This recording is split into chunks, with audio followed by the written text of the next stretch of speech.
साहित्य कल्पमध्ये आपलं स्वागत आहे.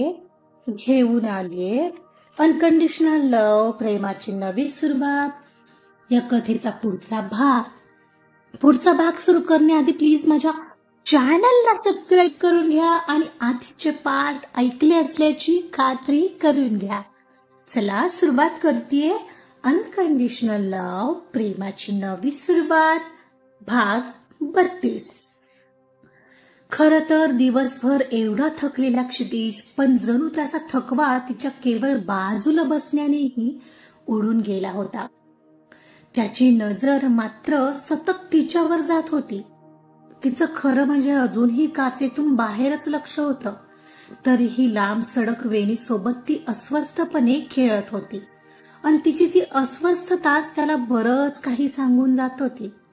काय माहित काय विचार करत असावी त्याला, तर हा प्रश्न कित्येकदा छळून गेलेला मनाला पण कळणार कसं. पण तिच्यावर असलेल्या प्रेमात आणखी भर पडत होती हे मात्र खरं. एक क्षणाला घर आलं आणि कार थांबताच ती मात्र घाईत सगळ्यात आधी उतरली आणि आत निघून गेली. नंतर क्षितिज, विल्यम आणि मंजू सगळेच आत आले. सगळे फ्रेश झाले आणि क्षितिज त्याच्या लॅपटॉपवर काही करत बसला. इकडे किचनमध्ये अवनीने जेवणाची तयारी करायला घेतली. मंजिरी तिला मदत करायला होतीच, पण अवनीच्या मनात मात्र काहीतरी चालू होतं. बाबांना अचानक असा त्रास होणं आणि हॉस्पिटलमध्ये होणारा खर्च, आणि हा खर्च क्षितिज करत आहे आणि त्यांचे पैसे तर द्यावे लागतील. नव्हे ते त्यांनी मागो अथवा न मागो, पण ते आपण त्यांना देणं हे आपलं कर्तव्य आहे. काय करू, बाबांनाही तर आवडणार नाही अशी त्यांची मदत घेणं. इथे माझ्या जागेवर बाबा असते तर बाबांनी काय केलं असतं. हो, आईचे दागिने. आईचे काही दागिने आहेत, ते देऊ का त्यांना? कारण किती खर्च होणारे काय माहित, पण पुन्हा काही वेगळाच विचार नाही ना करायचे. ते कसं सांगायचं त्यांना की आम्हाला नाही आवडत असा उपकाराच्या ओझ्याखाली दबून राहणं, आणि ही तर एवढी मोठी रक्कम. डाळ भाताचा कुकर मंजिरीने लावला आणि अवनीने भाजी फोडणीला टाकून पोळ्यांसाठी कणिक भिजवून घेतली आणि एका साईडला ती कोशिंबीर बनवत होती. पण तिचं मन काही थाऱ्यावर नव्हतं. तिने काकडी आणि टोमॅटो चिरून घेतले, त्यात दही मिसळलं आणि फक्त फोडणी टाकायची ठेवून आई बाबांची जी खोली होती तिथं आली. आतमधल्या कपाटात उघडून तिथं काही पैसे आहेत का पाहिलं. तिथं पैसे होते, पण काही 2-3 हजार असतील. बाबांनी काही गोष्टींचा विचार करून ठेवले असतील असा विचार करत तिनं खरंच आईचे एक छोट्या कापडात गुंडाळलेले ते दागिने काढले आणि उघडले. पाहते तर त्यात आईच्या पाटल्या, एक मंगळसूत्र आणि एक हार तेवढा होता. धडधड प्रचंड वाढलेली तिची त्याला हात लावल्यावर. बाबांनी तिच्या आणि मंजूच्या लग्नासाठी काही नाही तर तेवढंच म्हणून त्या गोष्टी ठेवल्या होत्या. पण वेळेला असं थोडीच बोलता येतं. कोणती वेळ सांगून थोडीच येते. अखेर तिनं मनाचा निश्चय केला आणि ते दागिने पुन्हा त्याच कापडात गुंडाळले आणि ते घेऊन ती वळणार एवढ्यात मंजू तिथं आली. ए ताई, तू काय करतेस ग इथं? कुकर झालाय, चल ना पोळ्या करायला घेऊ, मला खूप भूक लागलीये ग आज.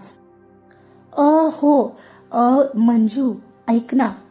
ए ताई, हे ग काय, हे तर आईचे दागिने ना? हो, पण बघतेस ना, बाबा हॉस्पिटलमध्ये आहेत आणि त्यांचा सगळा खर्च ते करत आहेत. हो, बघ मी म्हणाले नव्हते, खरंच क्षितिज ना रिअल हिरो आहेत. झालं तुझं, आता माझं ऐक. त्यांच्या मनाचा मोठेपणा ते सगळ्या खर्चाचं पाहत आहेत, पण म्हणून आपण पाहत राहायचं का?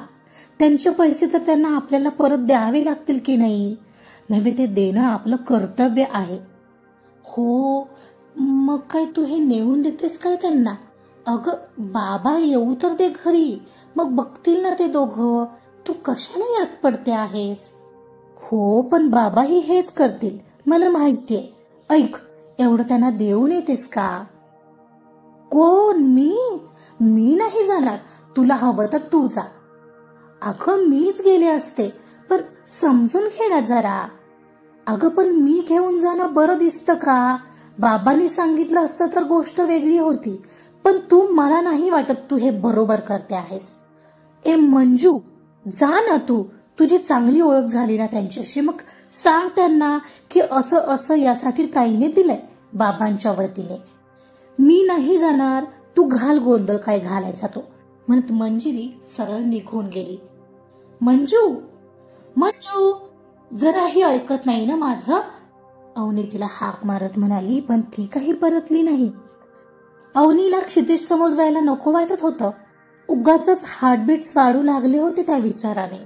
मंजूने ऐकलं नाही, मग ती स्वतःच वर जायला निघाली, विल्यमना बोलू या विचाराने. वर आली तर विल्यम बाहेरच मोबाईलवर बोलत होता. तिला वर आलेली त्याने पाहिलं तसं त्याने त्याचा फोन कॉल आवरता घेतला आणि तो अवनीकडे आला. काय झालं अवनी मॅडम, काही मदत हवी आहे का? विल्यम साहेब, ऐका ना, हे माझ्या आईचे काही दागिने आहेत. आणि दागिने हा शब्द ऐकला तसा त्याने त्याचा हात पटकन मागे घेतला. अहो, हे कशाला मला देताय? ऐका तर, त्यांना द्या ना प्लीज. म्हणजे किती खर्च होतोय मला माहित नाही, आणि जो काही होतोय तो यातून वळते करा. त्यांना द्या ना माझ्या बाबांच्या वतीने. माफ करा अवनी मॅडम, मी हे नाही करू शकत, मला नाही जमणार. आणि तुम्हीही असं काही करू नका असं मी सांगेन. आता सध्या तरी नका करू. माझं ऐका, क्षितिज सर चिडतील. अहो पण का? म्हणजे बाबांचा खर्च आणि ते का करणार? अवनी त्याला विचारत होते आणि मागून एकदम क्षितिजचा आवाज आला. काय झालं विल्यम, एनी प्रॉब्लेम? तसं दोघंही क्षितिजच्या दिशेने वळले. सर, त्या तुमच्यासाठी काहीतरी घेऊन आल्या आहेत. अवनी मॅडम, तुम्हीच सांगा त्यांना. मला एक महत्वाचा कॉल करायचा आहे, मी खाली आहे, म्हणत विल्यम खाली सटकला. तो खाली गेला तसं अवनीच्या पायातली शक्ती आता नाहीशी होते असंच तिला वाटू लागलं. तिचे पाय लटपटू लागलेले भीतीने, पण त्यातूनही मनाची हिम्मत करत ती त्याला म्हणाली, हे तुमच्यासाठी. काय हे? तो न कळून म्हणाला. मला माहितीये तुम्ही मोठ्या मनाने मदत केलीये, करत आहात माझ्या बाबांसाठी, पण काय? हे काही दागिने आहेत माझ्या आईचे. तिचं ते वाक्य ऐकलं तसाच क्षितिज काही न बोलता सरळ आत रूम मध्ये निघून आला. खरं तर खूप राग येत होता त्याला. आत येताच वैतागून केसात हात गेलेला त्याचा तो खूप कंट्रोल करत होता स्वतःवर, त्याच्या रागावर. तीही तिच्या मनाची वाढलेली धडधड कशी बशी कंट्रोल करत आत आली. कृपया गैरसमज करून नका घेऊ तुम्ही. काय आहे की अशी एवढी मोठी मदत कधी घ्यावी नाही लागली आम्हाला, आणि यावेळी हे असं. तिचं बोलणं पूर्ण होतंय तोच तो तिच्याकडे वळला आणि तिच्या हातातलं ते गाठोडं घेत बाजूला असलेल्या टेबलवर ठेवलं आणि तिचा हात पकडत तिला अगदी बाजूला भिंतीजवळ नेत म्हणाला, का असं करत आहे अवनी? मी मागितले पैसे? हे पहा, तुम्ही मागितले नाहीत म्हणून आमचं काही कर्तव्य नाहीच का? माझा मी बघतो, तुझे बाबा आणि मी बघून घेईन. तसं तर इथे राहतोच आहे ना आम्ही, मग ते पैसे देणं होतच ना. ते दिले असं समज, ते थोडीच एवढे होतात. ती खाली पाहत म्हणाली. यार अवनी. त्याच्या या उत्कट स्वरात त्याने तिला आवाज दिलेला तसं आपोआपच तिची नजर त्याच्या नजरेला मिळाली आणि हृदयाने प्रचंड उच्चांक गाठला. ते सगळं सोड. आय लव्ह यू यार. तुला दिसत नाही का ग माझ्या डोळ्यात प्रेम? का ग अशी आहेस तू? तो अगदी तिच्या जवळ जात म्हणाला तसा तिचा श्वासही जडावला. पुन्हा तेच, हे पहा मी तुमचा रिस्पेक्ट करते, प्रेम नाही. हा उगाच अर्थाचा अनर्थ करू नका. सोडा, मला जाऊ द्या. ती आता त्याच्या डोळ्यात डोळे घालून म्हणाली. बाजूला हटण्याचा प्रयत्न करणार तर त्याने तिला आणखीनच असं जेरबंद केलं की तिला जाताच येणार नाही. नाही जाऊ देणार. मी तुझ्याशी बोलायला येणार होतो. बरं झालं तू चालीस. आता जे काही असेल त्याचा सोक्षमोक्ष आजच लाव. मला वेळ नाहीये, खाली जेवणाचं पाहायचंय.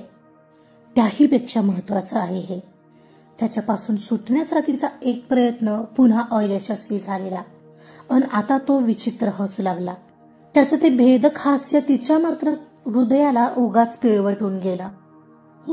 किती ऍक्टिंग करतेस का अवनी, तुला ना ऑस्कर मिळायला हवं. आता ऐक, माझं तुझ्यावर प्रेम आहे, अगदी तसंच, इवन त्याही पेक्षा जास्त तुझं माझ्यावर आहे आणि हे मला माहितीये. ते तुझ्या डोळ्यात दिसतं मला नेहमीच. तुम्ही आता काहीही बोलताय. हे बोलतानाही तिच्या पापण्यांची होणारी हालचाल अगदी असंबद्ध होती आणि त्याला ते सगळं कळत होतं. माझं बोलणं झालं नाहीये अजून अवनी. मला माहितीये तुला मंगळ आहे आणि त्या मंगळाचा त्रास मला होऊ नये म्हणून तू फक्त माघार घेते आहेस. Am I right? तिला एकटक पाहत तिच्या चेहऱ्यावर उमटणारे सगळे भाव पाहत तो तिला म्हणाला, कारण ती त्याच्याकडे पाहत कुठे होते. कुठल्या गैरसमजात आहात तुम्ही? कोणत्या मूर्खाने सांगितलं हे? ए अवनी, ऐक ना, मी नाही मानत असलं काही. मंगळ आहे ना, ठीक आहे, मला नाही काही फरक पडत. तू फक्त हो म्हण, बाकीचं मी बघतो. कर ना ग मान्य जे आहे ते. आणि अगं काही होत नसतं ग, आम्ही शहरात राहणारे नाही असं काही मानत. तो असं काही बोलत होता आणि तिच्या डोळ्यात एकाएकी अश्रूच दाटले. सोबतच काय माहित तिचे डोळे जरा रागाने लालच झाले आणि ती एकदम त्याच्याकडे पाहत तावातावाने बोलू लागली. तुम्ही नसाल हो मानत, पण मी मानते ना. आम्ही गावातले लोक मानतो. माझे बाबा म्हणतात. आणि उद्या तुमच्या म्हणण्याप्रमाणे वागून उद्या तुम्हाला काही झालं तर तुम्ही बाजूला राहाल, पण मला आणि माझ्या बाबांना तर आयुष्यभरासाठी अपराधीपणा वाटेल. त्याचं काय? सगळे लोक आम्हाला जबाबदार धरतील, कारण लोक विश्वासाने त्यांच्या कुंडली आमच्या बाबांना दाखवायला येतात. लोका सांगे ब्रह्मज्ञान आणि आपण मात्र तसं नाही ना चालणार इथे. आणि माझ्या मनाला काय वाटेल याचा विचार केलात का तुम्ही? इतकी हे स्वार्थी नाही ना होऊ शकत मी की. तिला पुढे बोलताच येत नव्हतं आणि गालावरून उघडणाऱ्या अश्रूंमुळे तिचे गाल ओले झाले होते. तिलाच पाहणाऱ्या क्षितिजला तिला इतकं पॅनिक झालेलं पाहून राहावलंच नाही. अंतक्षणी त्याने तिला खसकन जवळ ओढत त्याच्या ओठांनी तिचे ओठ बंदिस्त करून टाकले. तिला काय घडतंय कळण्याआत तो तिच्या ओठातून उत्कटपणे मधुरच पिऊ लागलेला आणि त्याच्या ओठांच्या त्या स्पर्शाने एक गोड शिरशिरी सर्रकन तिच्या अंगभर दौडून गेलेली. तिचे डोळे आता मात्र आपोआपच विस्फारले गेले होते. तिला जाणीव झाली तो काय करतो याची. तेव्हा कुठे ती त्याला दूर करण्याचा प्रयत्न करू लागली, पण त्याच्या शक्तीपुढे तिचं काही चालतच नव्हतं. त्याचं समाधान झालं तेव्हाच तो बाजूला झाला. काय केलं हे तुम्ही? तिच्या तोंडून तत्क्षणाला एवढे शब्द बाहेर पडले आणि ती क्षणाचाही विलंब न करता तिथून धावत खाली निघून गेली. इकडे वर ती गेली तरी क्षितिज स्वतःही क्षणभर स्तब्धच झाला होता. त्याला त्या क्षणाला जे वाटलं ते करून रिकामा झालेला तो त्याच्याही हृदयाची धडधड अजून थांबली नव्हती. Sorry Avani, but I love you. मला तू हवी आहेस आणि याशिवाय तू सुद्धा ऐकणार नाहीस, सो मला हे करावं लागलं. आणि एवढ्यात ती मगाशी घेऊन आलेल्या त्या दागिन्यांवर त्याची नजर पडली आणि त्याच्या लक्षात आलं ती हे इथंच विसरलीये. मंजिरीला हे ठेवायला सांगावं म्हणून तो दागिने घेऊन खाली आला. तो किचनमध्ये येऊन डोकावला ते मंजिरीला आवाज देतच, मंजिरी, मंजिरी. हो बोला ना, काही हवंय का? अगं हे दागिने जिथे होते तिथं ठेवून दे. ओ ठीक आहे, पण ताई कुठे? ती नाही आली का इथे? त्यानेही घाबरत विचारलं. नाही, तुम्हालाच तर द्यायला आली होती ना वर. अरे बापरे, मग कुठं गेली ही? बरं मी हे सगळं ठेवून पाहते तिला, म्हणत ती क्षितिजला स्मित देऊन बाबांच्या खोलीत गेली. पण क्षितिजला मात्र आता टेन्शन आलेलं. एका गावातल्या मुलीसोबत शहरातल्यासारखं वागून रिकामा झालेला तो. तिला याचा राग तर आला नाही ना. या विचाराने आता त्याला वेड लागायची वेळ आलेली. तो तिथंच वाड्याच्या चौकात इकडं तिकडं फिरत राहिला होता. निदान ती समोर दिसल्यावर तरी तिची रिॲक्शन कळेल. आजचा पार्टी इथंच संपलाय. क्षितिजने जे केलं ते पाहून अवनी आता आणखीनच चिडणार नाही ना? गावात वाढली असल्यामुळे तिचे विचार तसेच आहे. बघूया आता काय होतंय पुढे. क्षितिजने आणखीनच कठीण तर नाही ना करून घेतलं. बघूया काय होतंय पुढच्या भागामध्ये. त्यासाठी ऐकत राहा अनकंडिशनल लव्ह, प्रेमाची नवी सुरुवात. कथा आवडत असेल तर प्लीज लाईक करा, सबस्क्राईब करा आणि शेअर सुद्धा करा. Thank you so much.